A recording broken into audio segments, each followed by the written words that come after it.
The Great Snow began on the evening of December the 19th. Shoppers smiled as they hurried home, speculating on the chances of a white Christmas.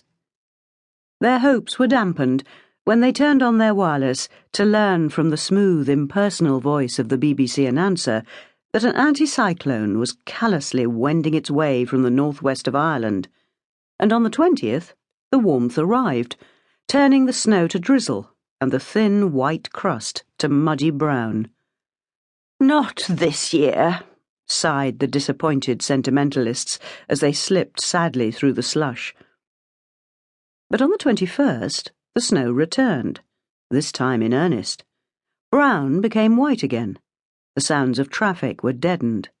Wheel marks, foot marks, all marks were blotted out as soon as they were made. The sentimentalists rejoiced. It snowed all day and all night. On the 22nd, it was still snowing. Snowballs flew, snowmen grew.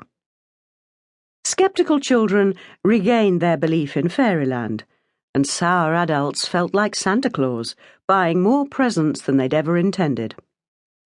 In the evening, the voice of the announcer, travelling through endless white ether, informed the millions that more snow was coming. The anticyclone from the northwest of Ireland had got lost in it. More snow came. It floated down from its limitless source like a vast extinguisher. Sweepers, eager for their harvest, waited in vain for the snow to stop. People wondered whether it would ever stop. It grew beyond the boundaries of local interest. By the 23rd, it was news. By the 24th, it was a nuisance. Practical folk cursed. Even the sentimentalists wondered how they were going to carry out their programmes. Traffic was dislocated. Cars and motor coaches lost themselves. Railway gangs fought snowdrifts. The thought of the thaw, with its stupendous task of conversion, became increasingly alarming. The elderly bore, however, who formed one of half a dozen inmates of a third-class compartment on the 11:37 from Euston, refused to be alarmed. In fact, although the train had come to an unofficial halt that appeared to be permanent, he pooh-poohed the whole thing as insignificant, with the irritating superiority of a world traveller. "If you want to know what snow's really like," he remarked to the young lady next to him, "you ought to try the Yukon." "Ought I?" murmured the young lady obediently. She was a chorus girl, and her own globe-trotting had been limited to the provincial towns. Her present destination was Manchester, which in this weather seemed quite far enough off. "I remember once in Dawson City we had a month of snow," the bore went on, while the young man on his other side thought, "My God, is he starting off again?" "It was in 99, no, 98. Well, one or the other. I was a kid at the time and got sick of the damn stuff."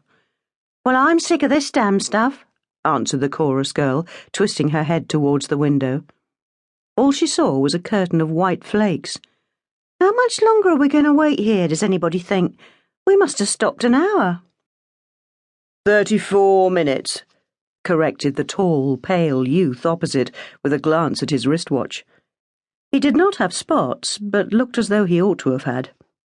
His unhealthy complexion was due partly to the atmosphere of the basement office in which he worked, and partly to a rising temperature. He ought to have been in bed. "Thank you," smiled the chorus girl.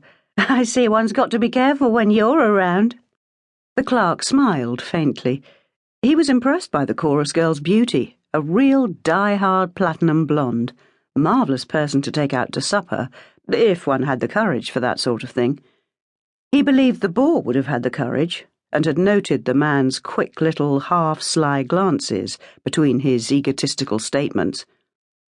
He even believed the chorus girl might accept an invitation.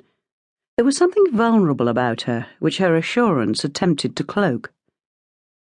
But the clerk was even more impressed by the other young lady in the compartment, the one who was sitting on the other side of the bore. To take her out to supper would provide more than a momentary thrill. It would entirely upset one's work.